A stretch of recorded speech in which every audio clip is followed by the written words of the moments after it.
And as always, we're going to be looking for accurate context, good risk management, and always exercising good patience. Anytime you're talking about fundamentals in a market and direction, fundamentals take a little bit of time to play out. We got crude oil today, kind of trading yesterday's value area really nicely, low to high. That's what we're here for, is to put ourselves in the best success. A trading routine does that, builds that habit, lets you know what to work on, what to reflect on, and what to improve on the next day.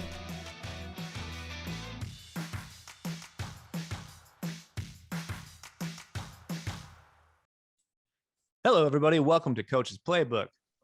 We're recording this on Thursday, July 7th. You might be thinking to yourself, well, it is not Thursday, July 7th. What's going on? Well, we're not live. Our video producer is out of town eating fried foods at the fair. So we recorded this in advance, and we think it's going to be a fun one, a little shorter one, but still fun today. And we're going to talk about Trading Lingo 101, starting at the beginning and just knocking out a bunch of these terms that we think you need to know as a trader. Some of them will be fun. Some of them will be things you might know, but we'll get it started with maybe the basics here, where the first thing on the list, Dan, tell us about ticks. Well, tick size, there's a few different things here, and I really want bringing this kind of topic up, talking about ticks. There's a big difference between ticks and pips. Number one, we're talking futures here. Futures, you're going to use the word tick. A lot of traders get into the industry. They start with kind of going through the Forex route, and they call it a pip. So basically, the price change as the market moves higher and lower, each of those price changes, or what I like to say, as it ticks higher, is a tick. In the future, or in the Forex industry, that's going to be called a pip. There you go. Easy and peasy. Then you can get a little bit deeper in each tick size. That's where, or each tick movement, that's a certain dollar value as that market changes. And as we all know, every other product out there holds different dollar values. That's an important takeaway for ticks, is that not every, but most futures products have different monetary sizes for the tick. So you'll want to know them if you're trading. Moving down here, we have. Go ahead. Oh, just to add in on that. Yeah. So the tick size, all futures contracts have a minimum price fluctuation, and that is your tick, the minimum price. And those tick sizes are set by the exchanges for every different contract, and the prices are different for every contract also. Just wanted to throw that in there for a little more clarity. Yeah. Ranging from about 50 cents on micros contracts all the way up to 31 and a quarter on the bonds. Yeah. And where that is kind of linked to is another term, is contract size. So if you're trading futures, every contract basically will have a different nominal size. So the nominal size of a contract is the dollar amount of the full future, right? So if you look at the specs for, say, the oil future, the CL, it's 1,000 barrels of oil. So it's basically 1,000 times the price that you have there would be the contract size. For the S&P, for the E-minis, it's 50 times the S&P index. So those are wildly different amounts of money, but they have different sizes. So be aware of those as well when you're trading. I see something on the list I want to do really quick with Doherty, which is fat finger. And then Mick, go ahead with that. I think we all have one of these stories. Well, I was just going to say, I mean, this is where the leverage comes into play, with the contract specifications. You buy one contract of crude oil at $1,000, or $100 a barrel. You're trading $100,000 worth of crude oil product. Soybeans, 5,000 bushels. Grains are all 5,000 bushels. So think about, how much you're actually holding for a short period of time. It's kind of wild. Yeah, that's the leverage. I like you bringing that up, Mick, because I think people really forget this idea of like what they're actually doing. The futures market created an opportunity for people to exchange these kinds of goods on a financial level, where there's an opportunity to make money off of that. Where prior to this, it was literally you went and said, hey, I need my 5,000 bushels of corn, or I need my 5,000 bushels of wheat. And you got your 5,000 bushels. And then if you really wanted to, you can go turn around and sell that, and you could create the same product. Well, here we're doing it in a technology area, and you forget what you're actually doing. And there is major financial connections to what you're actually doing. And if you start to realize what you're buying and selling outside of the one contract, there's a lot on the line with that. And that's why there's that whole thing about margins. Traders Yeah, all the time will come to us and say, why can't I trade 5, 10, 15 ES contracts? It's not that much. Well, at 4,000, one E-mini, the nominal value is 200,000. So 5 is $1 million, 10 is 2 million, 15 is $3 million of exposure. Now think about how much money you would want to have in the bank to have the exposure to $3 million worth of the S&P 500, and then, get back to us. I'm glad you did the math on that. I was going to bring up, what would happen maybe if you had to make or take delivery on a 2 lot of crude oil, or, on a few 2,000 contracts. barrels of, you'd have to show up at Cushing, is it Oklahoma or Texas? Cushing, Oklahoma. Oklahoma. Cushing, Mhm. Oklahoma with able to take 2,000 barrels of oil if you took delivery Or on have those. a really big pool. Yeah. Then you're gonna get in trouble You with still the have to EPA. arrange for transportation on that though, too. You do. We once looked into, we didn't trade any of the ags like the pork bellies or whatever. We're like, well, what if we just had a whole CME barbecue or we took delivery on a pork belly? And it was like, oh no, that's still way too much pork. Already. You could feed the Chicago Loop on that. Yeah, exactly. Tell us about the fat finger. By the way, when you get $3 million, you get 15 contracts. You don't want to fat finger something. So fat finger happens basically when you're just not paying attention. I remember back in the early days of electronic trading, back on the trading floor when those first tablets came out in the original trading front end. I won't mention any names, but the keypad where you selected numbers to buy or sell your contract size or the amount that you wanted to buy and sell.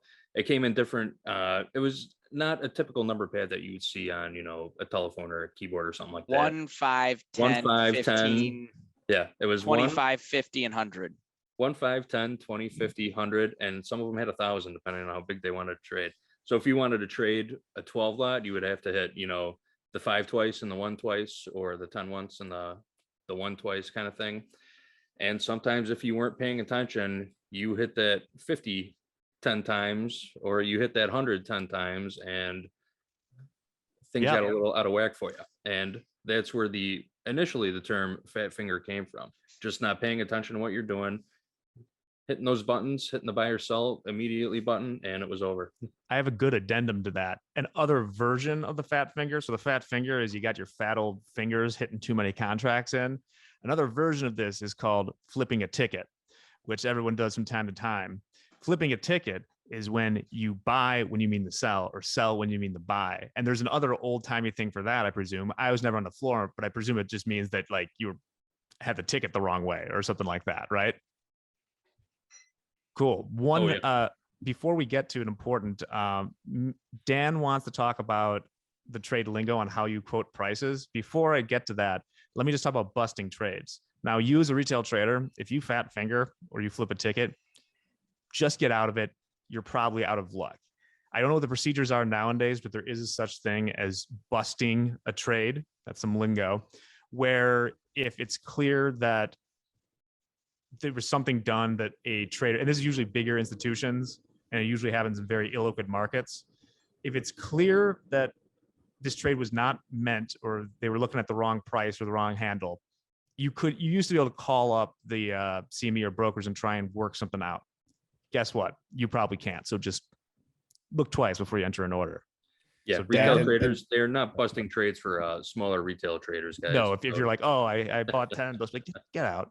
Yeah, and commonly you'd find out about this stuff in the morning when you're looking at your statements and you've got someone into you. There's an error, basically. You've got someone into you trying to sell something, and you've got your quantities or your prices off, and it's kind of an agreement. The traders would come together, and someone made money on the trade, someone lost money on the trade, and they might just come to agreement and say, we'll bust it. Whoever made the money on it will just kind of split that up a And little good bit. firms would do it, because if you were someone that wouldn't bust trades, someday the bell will toll for thee, right? If you were just a complete a-hole about that, someday there would come a time where you would really need a trade busted, and you were SOL, as they say. Yeah, or people wouldn't want to trade with you either. Yeah. If Jack and I were trading, and we had a lot of these out trades together, at a certain point, I'm going to say, this is costing me money doing business with him. I'm not going to hit him on anything. I'm not going to take anything from him. Yeah. So how do we prevent fat fingering? Well, back when we all worked in the industry, they were very finicky at the way that you would quote prices. So Dan, show Well, us. I know Mick had his name on this one too, so I'll let Mick start. I just want to tell a little story behind this one. So I'll let Mick kick it off, and then I'll tell my end. So this is a little less common. It's not really a thing on the computer screen, but down on the floor, if you were to buy something, you paid a price for a quantity, and if you were to sell something, you sold a quantity at a price. So I remember when I was a clerk, and I'd go checking trades. I'd say we bought 10 at 5.5, and whoever I was checking that trade with, they'd be like, "You sold 10 at 5.5?" "No, I sold those at 10.5." And I said, "Well, what do you mean? I'm quoting the same quantity and price that you are." And no, if you buy something, you paid X for, X for that product. And you only use the terminology at if you sold something. I sold 10 at 10, or I sold 10 at 5, and then the other person on the other end of that trade would have paid 10 for 10 or 10 for 5 contracts. Yeah, the reason, Dan, before your story, just to make this crystal clear, because I think this is a good way to talk about it, because it'll help you talk about your trading. We did it even when we were all computerized, because you'd be talking to people on the phone overnight. And it basically, if you have this a system in which you sell X number at this price, and then you have pay X for, it keeps it very separate to avoid miscommunication. So I think it's a good thing to know. And then Dan, I imagine this probably figures into your story. Well, it does. So when I first started clerking on the floor and I'm checking trades and trying to figure it out, I screwed it up 1,000 times. Like, people looked at me like I was crazy, or I would say things or I'd come back and go, "No, we're all wrong. We sold them. They're selling, we bought." I said we sold them. They're saying we bought them. Like, it's all a mess. It's not making any sense. I finally made a little cheat sheet. So I had another card that I would put behind the card, and it said sell equals at, buy equals for. So if you're saying at, it means you sold it. And if you're saying for, it means you bought it. And you just flip the price and the quantity, and you rotate them back and forth. And that was like my big thing. All right. Oh, okay. So all I know is if it's at, I'm putting a quantity first at price. If I'm buying, it's price for quantity. Nice. It made a huge difference for me, but I screwed it up so many times, and I thought like everyone wanted to kill me at one point. Everyone does at some point. Well, to keep these videos a little shorter, I think we'll do one or two more in this session, and then we'll end with a more local one, shall we? So right here we have dome and hedge to close it out. Who wants the dome? Well, I was going to take hedge. I put that one. Okay, I'll take dome. You take hedge. Dome is just when you look at you could call it a trading ladder. It's basically in any market you see, it'll have the information of where the market's at. It's basically a list of at each price where the buyers are. Depending on the data you have, you can have different levels of how many bids you will see. And on the ask side, you will see where the offers are going up, and you can see it move around where the market is clearing at the price that's agreed upon. And by reading that, you can get into order flow stuff. It's extremely important. I would never trade with just the bid and ask or just a price being quoted. It's great seeing those things because there's so much that goes on. We'll talk about icebergs later, size, all sorts of stuff, probably in the next session. But first, Dan, you can take hedge. Yeah, well, one thing I think you guys will all get a kick out of that kind of goes back to the start of this one. When I first got introduced to this and I saw a ladder or a dome, everyone was telling me it was called a ticker. And so that's what we called it. We called it a ticker. There was no name like when you pulled it up on the platform. So everyone was like, just pull your ticker up and then you look at that. So that's how it was introduced to me. So when I started hearing dome and super dome and ladder, I got so confused. Yeah, old timey Dan. Yeah, so I will touch on hedge. So hedge is a very loose term. It can be used in multiple different facets, but as an options background, hedging is basically offsetting your risk. So you created a delta, which you have based off of your theoreticals. It tells you, okay, if for every 100 options you buy, your delta is this. And that tells you how many, for us, it was bonds or the underlying futures contract you're going to buy or sell to offset your risk on that. Then that goes even further here. Now let's talk a little bit about day trading. Hedging can be done in a couple different ways. You can find a product that's inversely proportional. So let's take bonds versus S&P. If you're long the S&P and you buy a bond, you're kind of creating a little bit of a hedge there, or you can do stuff that are proportionate. So buy a bond, buy a bond, sell a note, buy an S&P, sell a NASDAQ. The one thing that I want to be clear that you should not be doing, because this can become across as an illegal thing, is setting up two different accounts, selling an S&P in one, buying an S&P in another. I want to stress, I've heard a lot of people call that hedging, and that's not considered That's money hedging. laundering. That is what money that is. laundering and highly illegal. And I've heard people call it hedging.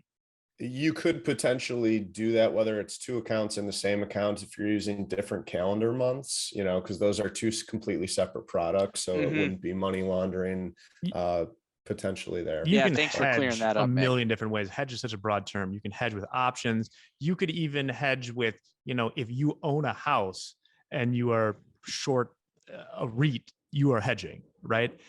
There's a million different ways to hedge. We could have a whole episode on that. So before we leave, I just want to start. I think we're going to do a whole one of these Lingo ones on just the fun ones. And to close out today, I'll say a piece of trader to Lingo, which we could do now, which is just series ? Which was a one-word invitation at about, when I was trading bonds, they close at 4. It would happen about 3:45, and someone would turn to you and ask, just say series. And it was a one-word invitation to go hit the Series Cafe in the first floor of the Board of Trade in Chicago, and basically to ruin the rest of your night, no matter what day of the week it was. And it's going to ruin the rest of your week too. Or the rest of your day if you were a grains person and got out at 1:15, Bell. Yeah, 4 o'clock seems a little late. The guys I know were going home at 4 o'clock, and it wasn't good pretty. for them. Series, if you don't know, is the strongest drink I've seen in the world that I know of. I have yet to see anyone beat that. So still open. I thought it was going to close for a while, but hey, I think we're going to be going back there soon, guys. Hey, guys, serious? I think so. That's the shoulder Sign nod. me up. We'll be back live next week, I believe, and look forward to doing a couple of these Lingo ones at some time. And I can't wait to start the document with the fun ones. So we're all going to have the series, and we will see you in a few. Have a great weekend, everyone.